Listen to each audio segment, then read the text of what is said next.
मेरे बहुत ही प्रिय और बेहद सम्मानित साथियों, हृदय की असीम गहराइयों से अभिनंदन, बहुत बहुत हार्दिक स्वागत।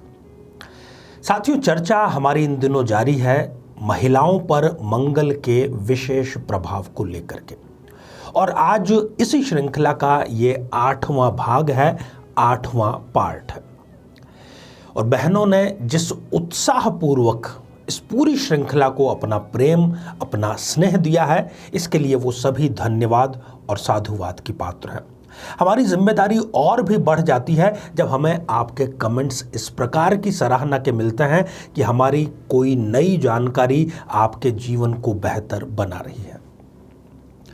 साथियों, आज के एपिसोड पर हम आगे कुछ चर्चा करें इससे पहले एक बेहद ज़रूरी सूचना कि हम हमारे प्रत्येक एपिसोड के अंत में किसी न किसी जातक के प्रश्न का उत्तर देते हैं, और ये प्रश्न हमें प्राप्त होते हैं आप लोगों के ही द्वारा यूट्यूब कमेंट के माध्यम से।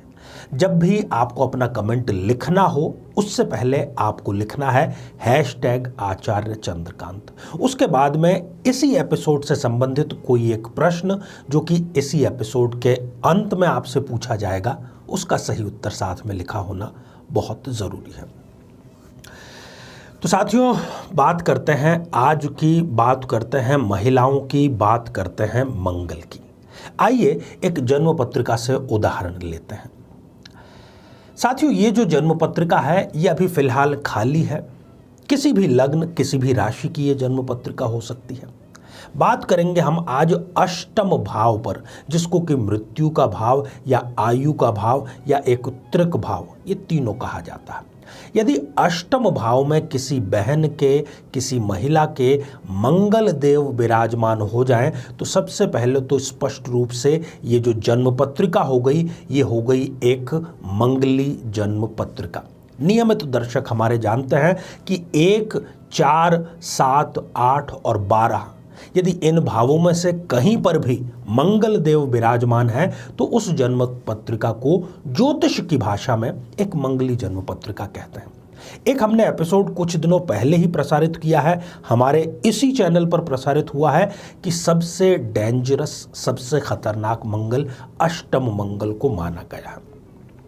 क्योंकि यहाँ पर ये चल रहा था सिलसिला, बहनों से संबंधित था, प्रत्येक भाव में उनके हम मंगल की चर्चा कर रहे थे, इसलिए हम इसको भी आज लेकर के आए हैं। यदि आप मंगल से संबंधित, मंगली दोष से संबंधित और उसके उपायों से संबंधित पूरी विस्तार से जानकारी चाहते हैं, तो हम यहाँ पर मंगल दोष की जो प्लेलिस्ट बनी हुई है उसका लिंक यहाँ प्रोवाइड करा रहे हैं आई बटन में, वहाँ जाकर के आप विस्तार से जानकारी प्राप्त कर सकते हैं। साथियों, अष्टम भाव को लेकर के ज्योतिष तत्व प्रकाश, जो कि एक क्लासिकल बुक है, उसमें एक श्लोक आया है। वो श्लोक कुछ इस प्रकार है। मृति स्थितो भूमि सुतः प्रसूते प्रभूत रोगाम सुकृशाम विनायाम दारिद्र्य दुखाम कृत शोक याजाम हिंसाधिकाम कांति विवर्जिताम च। अष्टम भाव में खास तौर पर किसी महिला के यदि मंगल देव विराजमान है, उसकी ये कुछ विशेषताओं का उद्घाटन कर रहा है। हमने शीर्षक में ये क्यों लिखा कि ये चंडिका का रूप धारण कर लेती है। अष्टम भाव में जिस बहन के मंगल है, पहली बात तो उनको गुस्सा बहुत आसानी से आएगा ही नहीं, बहुत आसानी से नहीं आएगा, परंतु जब आ गया तब फिर उनमें और चंडी में कोई फर्क नहीं कर पाएंगे आप। वो फिर सारा पिछला हिस्सा आगे का सारा बराबर कर देंगी गुस्से में। ये सबसे प्रबल विशेषता अष्टम भाव में मंगल की है। इसीलिए मैं बार बार कहता हूं कि कुंडली मिलान और खास तौर पर मंगल का मिलान दाम्पत्य जीवन के सुख के लिए बेहद जरूरी है। अष्टम भाव में यदि किसी बहन के मंगल हो तो उनकी जो कद काठी है, जो शारीरिक गठन है, वो औसत दर्जे का होता है। न वो बहुत ज़्यादा मोटी होती है, न बहुत ज़्यादा वो दुबली होती है। परंतु मंगल की दशा या अंतर्दशा जब भी इन बहन के आएगी, वो इनको किसी न किसी प्रकार का रोग, किसी न किसी प्रकार की व्याधि अवश्य देगी। और मंगल की पूरी दशा इनकी पैसों को लेकर के परेशानी, आर्थिक समस्या को लेकर के हमेशा बनी ही रहेगी। साथियों, यदि इस मंगल के साथ में शुक्र की युति हो जाए तो इस बहन को गर्भ धारण से संबंधित कोई ना कोई समस्या आती है। कई बार ये भी देखा गया है कि यदि ये द्वितीय संतान के लिए प्रयास करते हैं, क्योंकि पहली संतान तो हो जाएगी, द्वितीय संतान इनको प्राप्त नहीं हो पाती। यदि शनिदेव यहाँ पर मंगल से युति करके विराजमान है तो वो जीवन साथी को बीमार करने का कार्य करेंगे। जीवन साथी जो हैं अर्थात जो इनके पतिदेव हैं वो लगातार किसी न किसी बीमारी का शिकार रहते ही रहते हैं। यदि सूर्यदेव यहाँ पर युति करके विराजमान हो जाएं तो सूर्य की दशा अंतर्दशा इस बहन को गलत संगत की तरफ आकर्षित करने का कार्य कर सकती है, विवाहोत्तर संबंधों के लिए आकर्षित करने का कार्य कर सकती है। और यदि इसी जन्म पत्रिका में चाहे किसी भी लग्न की ये हो, अष्टमेश यदि सप्तम भाव में आ गया है और ऊपर से मंगल अष्टम भाव में है तो फिर वो अष्टमेश की दशा में ऐसी बहन को वैधव्य का दंश भी प्रदान कर सकती है और उनको सुसाइडल टेंडेंसी प्रदान कर सकती है। परंतु साथियों यहाँ पर एक अपवाद जरूर है।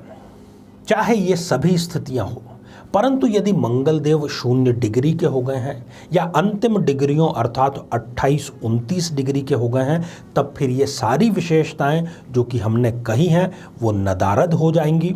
उसका प्रभाव यहाँ पर पड़ता हुआ बिल्कुल भी नजर नहीं आएगा। तो ये श्रृंखला खास तौर पर मैं बहनों से अनुरोध करूंगा कि आगे जारी है। यदि आपका अपने मंगल से संबंधित एपिसोड देखने से रह गया है तो इस श्रृंखला को आप देखें, वहां आप अपने से संबंधित एपिसोड जरूर देखें। तो आइए साथियों, अब हम बढ़ते हैं आज के हमारे कमेंट के चरण की ओर। आज हमने कमेंट शामिल किया है जे बसु जी का, जो कि उन्होंने लिखा है हावड़ा पश्चिमी बंगाल से। बसु जी, आपने पूछा है कि क्या आपकी जन्म पत्रिका में सरकारी नौकरी का योग है। सरकारी नौकरी के तीनों कारक ग्रह, चाहे वो सूर्य हो, चाहे वो चंद्रमा हो या चाहे फिर वो मंगल ही क्यों ना हो, तीनों आपकी जन्म पत्रिका में फेवरेबल स्थिति में नहीं है। इसलिए मैं आपको बिल्कुल भी सलाह नहीं दूंगा कि आप अपना कीमती समय सरकारी नौकरी की तैयारी में लगाएं। इसके बजाय आप मीडिया से संबंधित, कोचिंग इंडस्ट्री से संबंधित या प्रमोशनल एक्टिविटीज़ जो होती है उससे संबंधित कोई ना कोई अपना स्वयं का कार्य करिए, आपको सफलता निश्चित तौर पर मिलेगी। तो साथियों, अब आज का बेहद ही आसान सा प्रश्न। आज हमने चर्चा की मंगल की, चर्चा की महिलाओं की, तो आज हमने किस भाव में मंगल के होने की चर्चा की है। साथियों, आप सभी स्वस्थ, समृद्ध और शांतिपूर्वक जीवन व्यतीत करें। नमस्कार। जीवन में किसी समस्या का सामना कर रहे हैं, जैसे कि शादी में देरी होना, पति पत्नी में मनमुटाव या तलाक तक की नौबत आ जाना, संतान का प्राप्त न हो पाना, नौकरी या धन प्राप्ति में बाधा आना, जीवन के प्रत्येक क्षेत्र में किसी न किसी प्रकार की बाधा आना, तो आज ही अपनी जन्म पत्रिका का संपूर्ण विश्लेषण करवाएं और पाएं समस्या से सदैव के लिए मुक्ति।